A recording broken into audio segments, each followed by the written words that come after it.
Hi guys, मेरे CA inter में 25 auditing में 70 नंबर आए हैं। मैंने आरटीए अप्लाई किया था। आज आरटीए की कॉपी आई है। आज मैं चेक करूँगा एमसीक्यू में कि आईसीए ने कितने नंबर दिए हैं, थ्योरी पार्ट में कितने नंबर दिए हैं, क्या आईसीए ने ग्रेस मार्क दिया है या नहीं दिया है। आज हम पूरा चेक करेंगे। आईसीए ने मुझे थ्योरी पार्ट में दिए हैं 50 नंबर दिए हैं 70 में से। ठीक है। अब फर्स्ट क्वेश्चन का आते हैं हम। ठीक है। 14 में से 8 नंबर दिए हैं आईसीए ने। सेकंड में भी 8 नंबर दिए हैं। थर्ड में भी 8 नंबर दिए हैं। फोर्थ क्वेश्चन में मुझे दिए हैं 14 में से 12। और सिक्स क्वेश्चन में मेरे को 14 में से 14 कंप्लीट ही नंबर दिए हैं, मतलब पूरा नंबर जीरो, इसमें जीरो भी नहीं काटा मेरा। ठीक है। अब चेक करते हैं कैसे कैसे। जहाँ तक मैं देख रहा हूँ कि जैसे सिक्स क्वेश्चन उठाते हैं, 5 में से 5, 5 में से 5, 4 में से 4। फाइव फिफ्थ को मैंने किया नहीं। और फोर्थ में से मेरे 5 में से 3, 5 में से 5, फोर्थ में से फोर्थ। ठीक है। अब थ्री में करते हैं, 5 में से 0 मेरा गलत है। और 5 में से 4, 4 में से 4। और सेकंड में देखते हैं 5 में से 3, 5 में से 5, 4 में से 0। और फर्स्ट को उठाते हैं 5 में से 0, मतलब पहला क्वेश्चन ही मेरा पहले का पहला 0। वाह।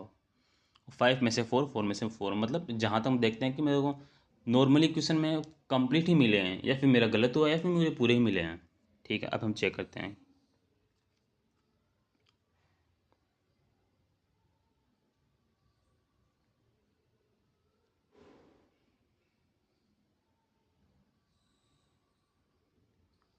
अब 6A का पूछा है। सिक्स क्वेश्चन नॉर्मली बिना केस स्टडी के आता है। ठीक है। इसमें इसने क्या पूछा है, ऐसे 500 का पूछा है जो प्लानिंग की होती है ना, इन्वेंट्री प्लानिंग करते हैं अपन फिजिकल इन्वेंट्री अकाउंटिंग के लिए, वो पूछा था। तो इसमें 4-5 पॉइंट पूछे, तो मैंने ये पॉइंट लिख दिए। इसके बाद में मैंने क्या किया है, मैंने fact of the case conclusion लिखा है। यहाँ पे इसकी जरूरत ही नहीं थी, तो आईसीए ने इन दोनों पॉइंट को काट दिया। मेरे को 5 नंबर का क्वेश्चन था, मेरे को 5 नंबर दे दिए। तो आईसीए ने बोला भैया आपकी जरूरत नहीं लिखने की। ठीक है। अब क्वेश्चन 6 था। क्वेश्चन 6 में सीएसआर का पूछा है। अब सीएसआर के आईसीए ने पूछे तो 4 पॉइंट थे, तो मेरे को 7-8 पॉइंट याद है, तो मैंने 6 पॉइंट लिख दिए। तो मैंने जितने पूछे उससे ज़्यादा पॉइंट लिख दिए, तो आईसीए मेरे को यहाँ पे नंबर दे दिया है पूरे में से पूरे। अब 6B है, ऑडिट ऑफ सिनेमा। अब सिनेमा में इसने 5 पॉइंट पूछे थे, मैंने 5 पॉइंट लिख दिए, तो ऐसे मेरे को 5 नंबर पूरे में से पूरे दे दिए।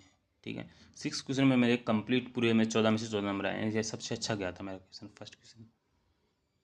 इस यहाँ पे भी fact of the case conclusion की जरूरत ही नहीं, तो यहाँ पे मैंने लिखा था, तो आईसीए ने वापस गलत ही कर दिया है। अब क्वेश्चन फोर्थ में आते हैं।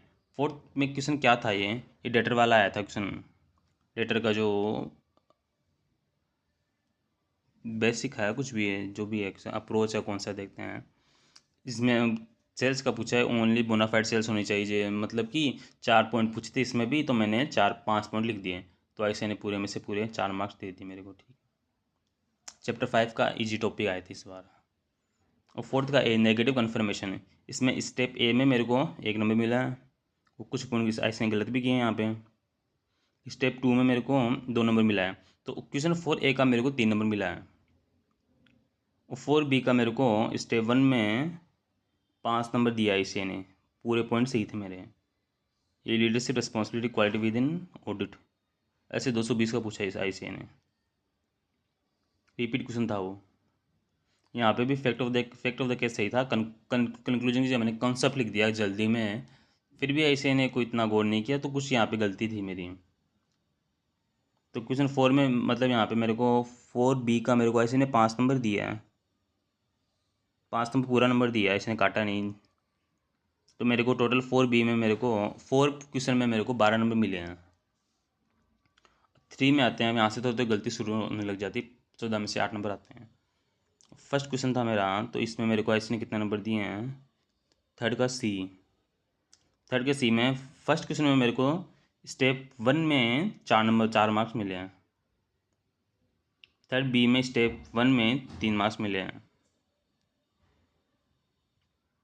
उस स्टेप 2 में 2। स्टेप 3B में टोटल मेरे को 4 मार्क्स मिल गए। 3A मेरा पूरा गलत है। ये मैंने सबसे बड़ी गलती है कि डेटर एग्जिस्टेंट असेसन लिख दिया। अगर मैं असेसन नहीं लिखता तो मेरे क्वेश्चन इसमें एक दो नंबर मिल जाता मेरे को। गलती मैंने, क्योंकि ये स्पेसिफिक क्वेश्चन नहीं था, ये कॉमन अंडरस्टैंडिंग क्वेश्चन था ये। थर्ड में मेरे को 8 नंबर मिले हैं। 2A में स्टेप 1 में 3 नंबर मिले हैं, स्टेप 2 में 0 नंबर मिले हैं, तो 2A में मेरे को मिल गए 3 नंबर। 2B में मेरे को मिले हैं 5 नंबर। वाह, 2C मेरा पूरा गलत है। ऐसे ही 1B में ये ऑटोमेटिक कंट्रोल, इनका कंट्रोल्स टाइप्स ऑफ कंट्रोल का पूछा है, ऑटोमेटिक एनवायरनमेंट का है।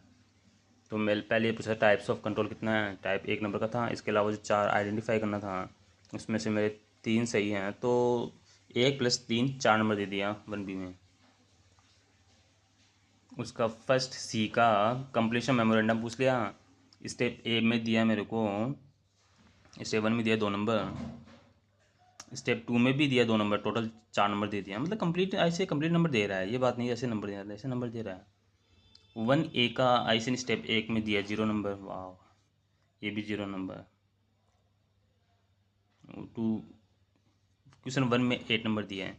ठीक है, अब देखते हैं कि आयुष्य ने यहाँ पे मेरे को दे, देखो 70 मार्क्स आए हैं, 50 नंबर थ्योरी पार्ट में है, 20 नंबर मेरे MCQ में हैं।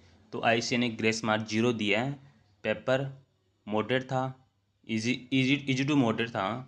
पेपर लेंथ ही बिल्कुल भी नहीं था, 2 घंटे में 2 सवा 2 घंटे मैनेज होने वाला था। 15-20 मिनट के MCQ थे।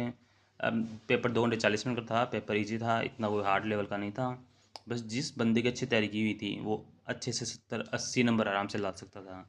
मेरा भी जैसे कार का क्वेश्चन गलती हो गया था, इसके अलावा थोड़ी MCQ में दिक्कत हो गई थी, नहीं तो और भी अच्छे नंबर आ सकते थे आराम से।